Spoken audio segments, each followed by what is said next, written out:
Vamos continuar então, pessoal. A gente vai ver agora a função da direção. Cuidado! Direção aqui não está no sinônimo de cargo, está no sinônimo de função, tá bom? A direção ela é composta por duas atividades: a coordenação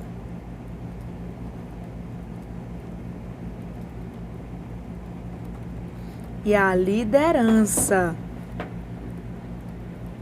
certo? Quando a gente fala de coordenação, o que é coordenação? Vamos colocar aqui os dois conceitos.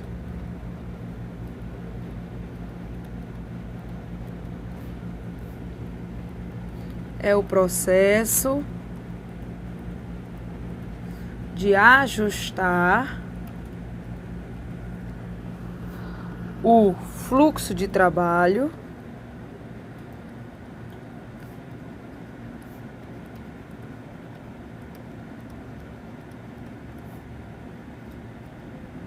dentro do respectivo nível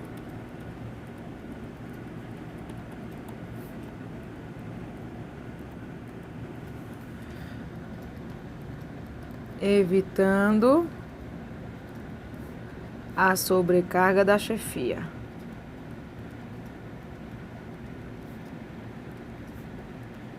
Com problemas de rotina.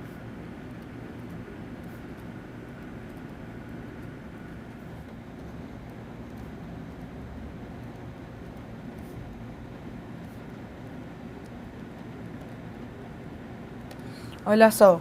Quando a gente fala de coordenação, estamos falando de ajustamento do fluxo de trabalho, tá certo?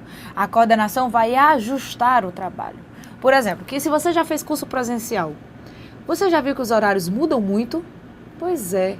Não vá achando que a coordenação, o cargo do coordenador vai dizer assim, eu não estou fazendo nada, acho que eu vou mudar o horário dos meninos. Não. Essa mudança no horário acontece porque é necessário ajustar. É necessário ajustar o horário do professor com o horário de várias turmas. Então, esse ajustamento do trabalho, quem vai fazer é a função da coordenação. Tá certo?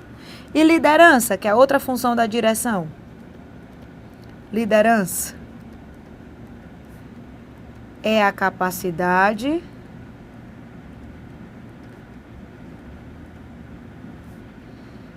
de influenciar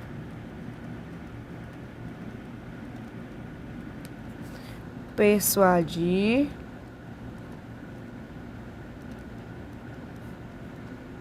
convencer os indivíduos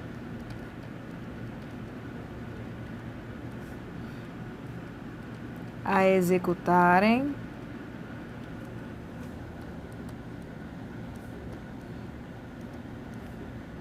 uma determinada tarefa, trabalho, através da comunicação organizacional. Então, cuidado. Às vezes dizem assim, a comunicação é uma habilidade importante para o chefe. Com certeza, a liderança é para isso. Fazer uma coordenação, ele precisa disso, tá certo? Então, a liderança é a capacidade de influenciar, persuadir, convencer os indivíduos a executarem uma determinada tarefa ou trabalho através da comunicação organizacional, tá bom? Então, essas são as duas funções da direção. Então, olha só como é que o processo administrativo fica organizado. Planejamento, organização, direção, que é composta por duas atividades, coordenação e liderança, e controle. Esse é o nosso processo organizacional ou processo administrativo. Agora, cuidado. Por que você tem que ter cuidado?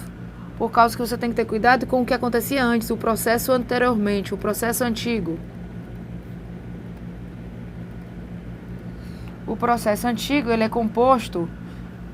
era composto pelo planejamento, organização, comando, coordenação e controle. Significa que comando foi substituído por liderança e aconteceu uma fusão entre a liderança e a coordenação e deu origem à direção, tá certo? Agora, não confunda com o decreto, com os princípios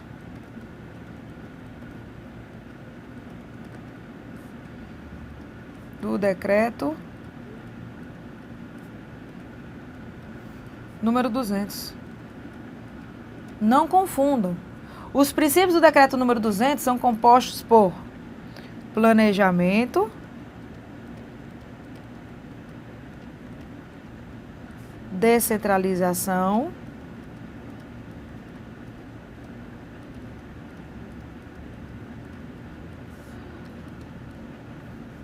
delegação, vou botar delegação antes. Delegação, coordenação e controle. Para quem assistiu a evolução da administração pública no Brasil, viu que esse princípio do decreto número 200 foi de 1967.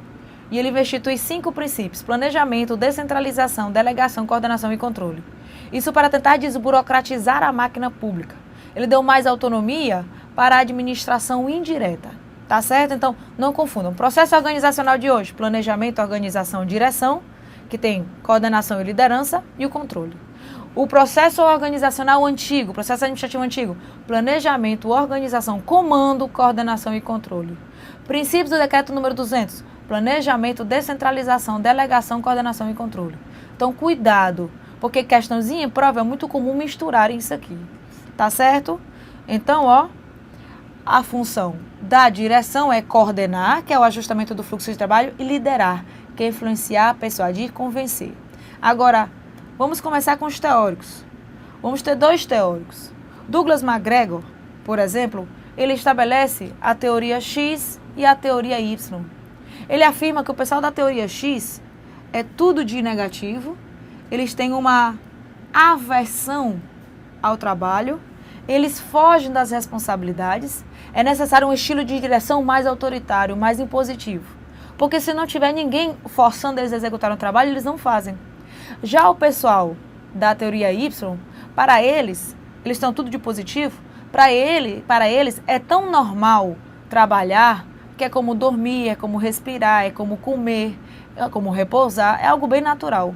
Além deles assumirem as suas responsabilidades, eles vão em busca de novas responsabilidades, tá certo?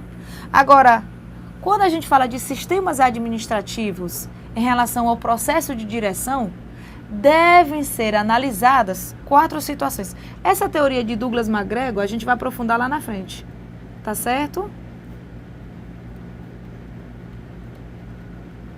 Douglas MacGregor. A gente vai aprofundar lá na frente. Existem 4 sistemas administrativos, o sistema 1, 2, 3 e 4.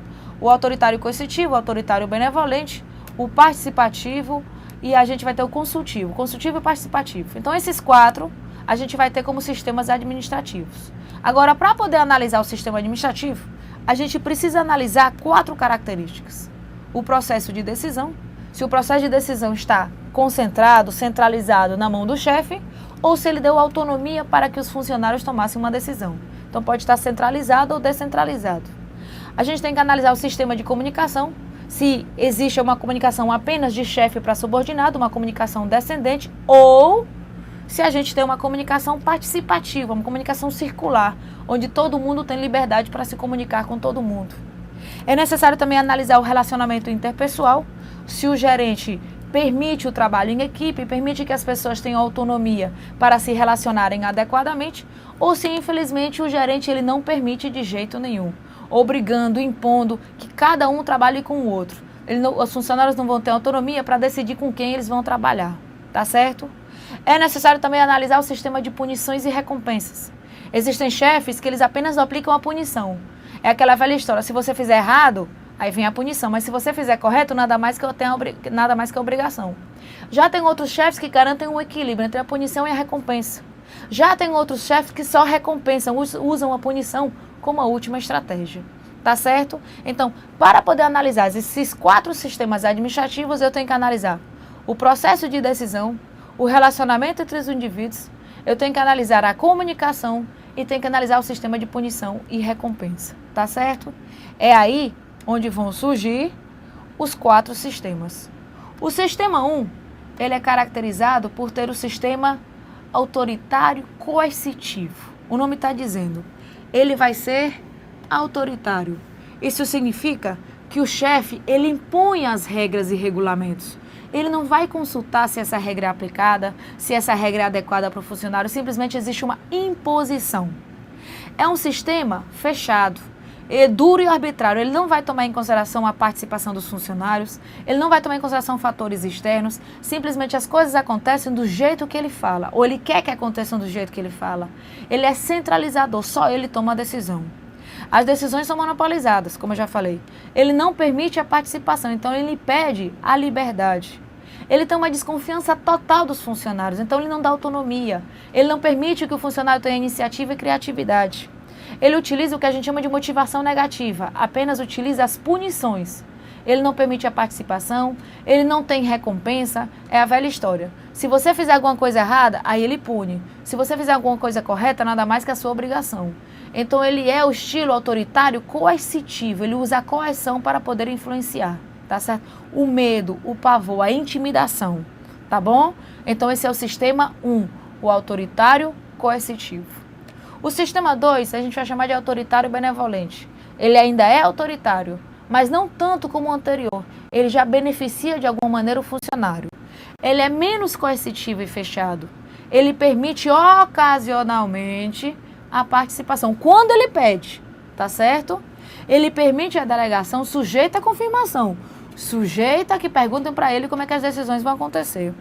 Ainda existe uma desconfiança entre as pessoas, não uma desconfiança total, como acontece com o autoritário coercitivo, mas ele ainda desconfia. Ele já permite um fluxo vertical de comunicação descendente e ascendente, coisa que o anterior só permitia uma comunicação descendente. Cala a boca que você paga para trabalhar e não para pensar. Então, no anterior autoritário coercitivo, a comunicação apenas é descendente. No autoritário benevolente, ele já permite um fluxo vertical, descendente e ascendente. Giovana, qual é a mesma comunicação descendente? Quando o chefe se comunica com os seus subordinados. Ascendente, quando o subordinado se comunica com o chefe. Ele permite algum relacionamento entre os integrantes da equipe. Ele utiliza punições e castigos, mas já existe algum tipo de recompensa. Recompensa financeira, material. O autoritário coercitivo não. Ele apenas utiliza as punições. O autoritário benevolente, ele utiliza mais punição do que recompensa, mas já existem recompensas materiais e salariais. Tá certo? A gente vai ter agora o consultivo. O consultivo ele já descentraliza e delega as suas decisões. Ele confia nas pessoas. Ele permite o trabalho em grupo e equipe ocasionalmente. Qual é a mesma diferença entre grupo e equipe? No grupo, as pessoas compartilham informações, mas ainda são individualistas. Na equipe, existe uma lealdade e comprometimento entre os funcionários. Eles colocam os objetivos da equipe em primeiro lugar. A comunicação já vai ser intensa entre colegas de trabalho e vamos ter a comunicação vertical. Ele utiliza mais recompensas do que punição. Então, olha só, o autoritário coercitivo, só punição. O autoritário benevolente já usa recompensa, mas usa mais punição que recompensa. O consultivo, ele usa mais recompensa que punição. E o participativo? O participativo é um sistema totalmente aberto e democrático. Ele confia totalmente nos funcionários. Ele dá liberdade para o funcionário trabalhar do jeito que ele quiser. Ele vai cobrar, com certeza, resultados. Mas ele dá uma liberdade total. Ele descentraliza e delega. Ele controla os resultados. Então, a total confiança, eu já falei isso, né? Ele já tem comunicações verticais, horizontais, transversais em todos os fluxos. Ele utiliza mais recompensas salariais e sociais, tá certo? Ele utiliza mais recompensas salariais, sociais ou simbólicas, como um reconhecimento, o melhor funcionário do mês, por exemplo. A punição para ele vai ser a última estratégia. ele vai tentar informar que o funcionário está fazendo alguma coisa errada, ele vai tentar comunicar. A punição, ele vai utilizar como última estratégia da medida disciplinar. Então, aqui, a gente vai ter um contínuo, onde a gente vai ter os extremos. A gente vai ter o sistema 1, que vai ser o autoritário.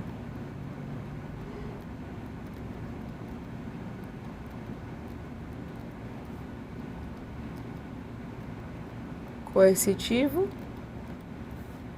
A gente vai ter o sistema 2, que é o autoritário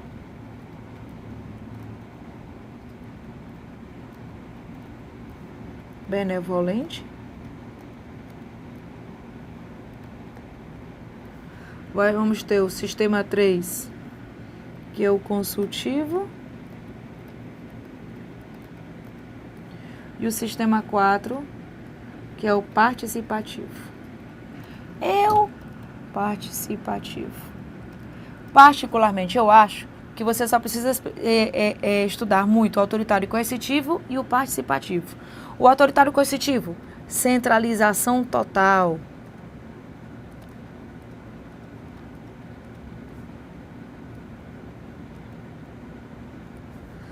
Inexiste trabalho em equipe.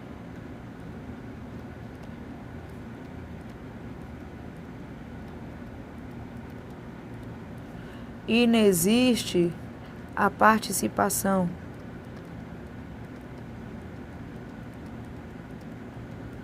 E ele vai ter uma desconfiança total dos funcionários. Já o 4, descentralização total.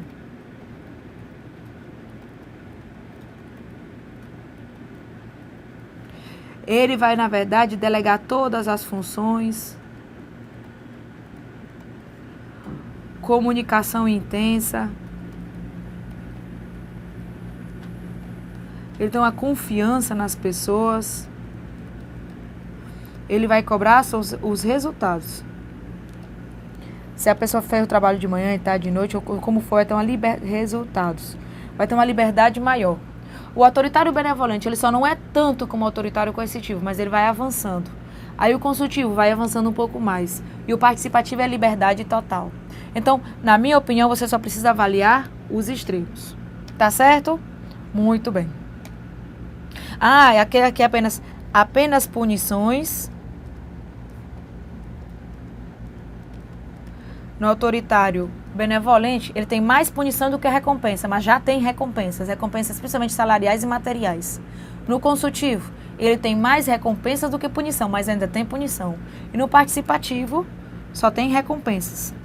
A punição são raras vezes, em último caso. Tá certo? Então você olha aí os extremos. Tá certo? Continuando. A teoria Z, ela vai ter uma série de princípios. A teoria Z é uma filosofia de emprego a longo prazo, que foi adotada pelos japoneses. Tem uma questãozinha recente da FUNCAB que afirma que essa teoria Z começou a ser abandonada na década de 90, tá certo? O que acontece é que antigamente se falava muito da estabilidade, de ter uma relação de longo prazo com o funcionário. Só que ultimamente começa a se ver que o funcionário ele quer desafios. Então é muito comum que ele vá em busca de um trabalho, fique 5, 6 anos nesse trabalho, depois vai para outro trabalho e aí ele vai enriquecendo o seu currículo. Inclusive já foi questãozinha de prova. Os funcionários, as pessoas de hoje em dia procuram uma estabilidade. Se você for julgar essa questão pensando em você, essa questãozinha você vai errar. Porque você realmente quer se tornar servidor público pela estabilidade. Mas de uma maneira geral, o mercado ele está em busca de trabalhos cada vez mais com mais desafio. Então, eles vão para uma empresa, isso de uma maneira geral, não sei o que estou falando, são os livros que estão falando, tá certo? São os estudos também. Então, a pessoa vai para uma empresa, fica 5, 6 anos nessa empresa aprendendo, e uma vez que ele esteja muito preparado, ele vai para outra empresa, procurar crescer lá. Aí depois ele vai para outra empresa, e é assim que ele fica. Então, essa teoria Z, que é uma filosofia de emprego a longo prazo, ela começou a ser abandonada pelos japoneses na década de 90. Foi questãozinha agora, tá certo? No comecinho de janeiro de 2013, tá bom? Se você está assistindo em setembro de 2013, não tem problema não está desatualizado não, tá valendo. A administração não é como direito, tá bom? Então tá valendo. Nessa teoria Z, eu vou ter poucas promoções verticais. Por que eu vou ter poucas promoções verticais? Porque uma das características dessa filosofia japonesa de longo prazo é que as estruturas elas estão horizontalizadas. Então, como é que o indivíduo ele vai crescer verticalmente se a estrutura é horizontal? Então, na verdade, o que eles vão incentivar é a movimentação de cargos laterais. Você já ouviu falar de administrador júnior, administrador pleno e administrador sênior? Pois é justamente isso. Essa movimentação lateral de cargos que vai ser estimulada nessa teoria Z. Ele vai ter uma ênfase no planejamento e desenvolvimento da carreira. E aí eu quero chamar a sua atenção para 3 palavrinhas, 3 conceitos muito importantes. No processo de desenvolver pessoas, o processo de desenvolver, na verdade, a gente vai ter 2 conceitos importantes. A diferença entre treinamento de pessoas e desenvolvimento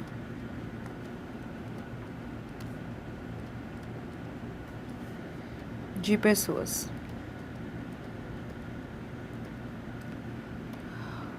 No treinamento, a gente vai ter programas de curto prazo.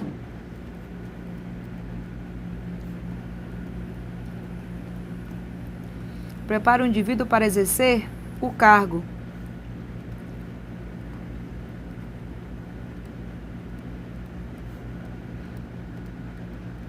Os resultados são imediatos. Já no desenvolvimento de pessoas, são programas de médio prazo.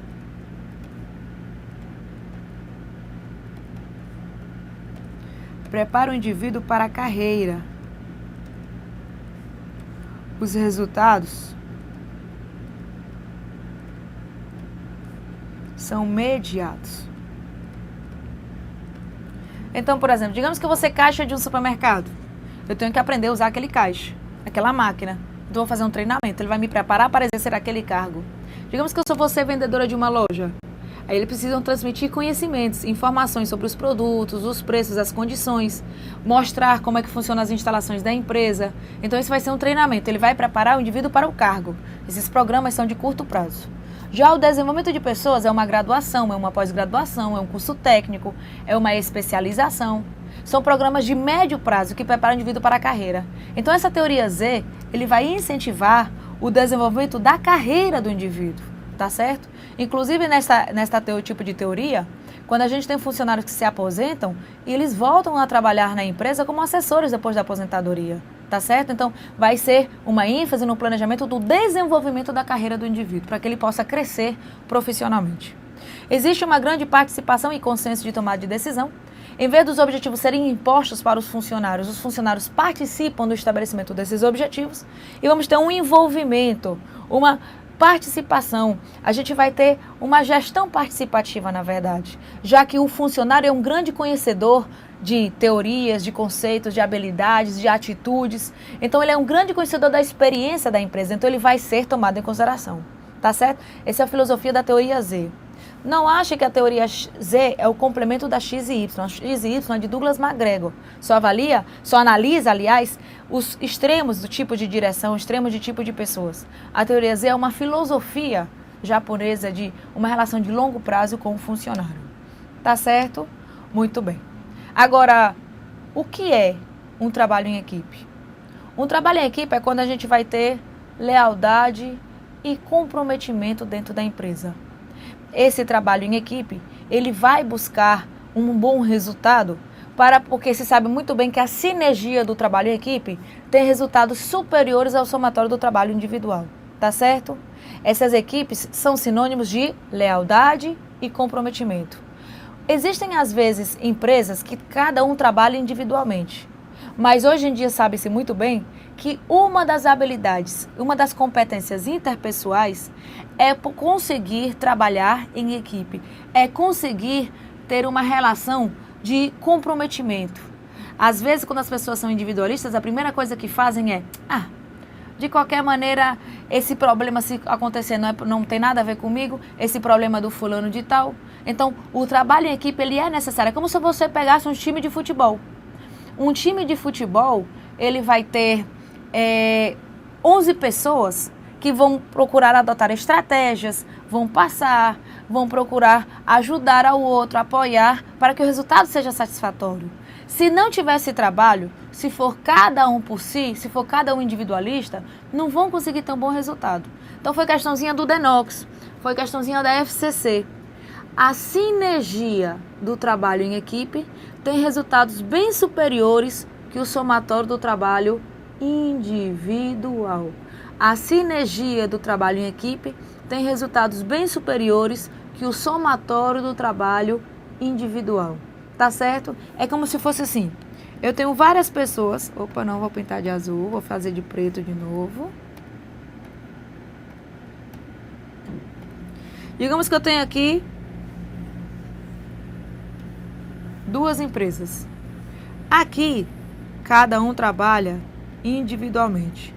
Inclusive nessa empresa, digamos que a gente tem essas barreirazinhas, essas divisórias entre uma pessoa e outra no seu trabalho. Certo? Então a gente tem aqui, ó, pessoas trabalhando individualmente. Esses cubículos que eles chamam, né? Então a gente vai ter 8 pessoas aqui trabalhando de uma maneira individual. Nessa outra empresa a gente vai ter 8 pessoas trabalhando de uma maneira integrada. Isso aí ficou todo torto.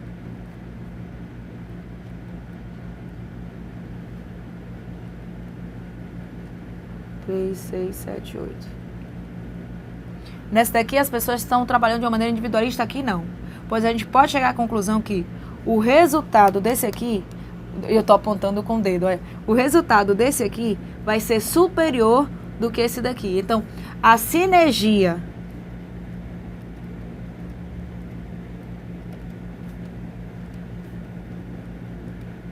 do trabalho em equipe, a questãozinha de prova, tem resultados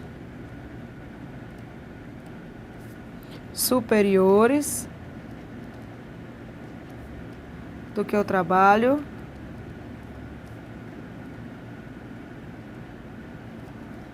individual.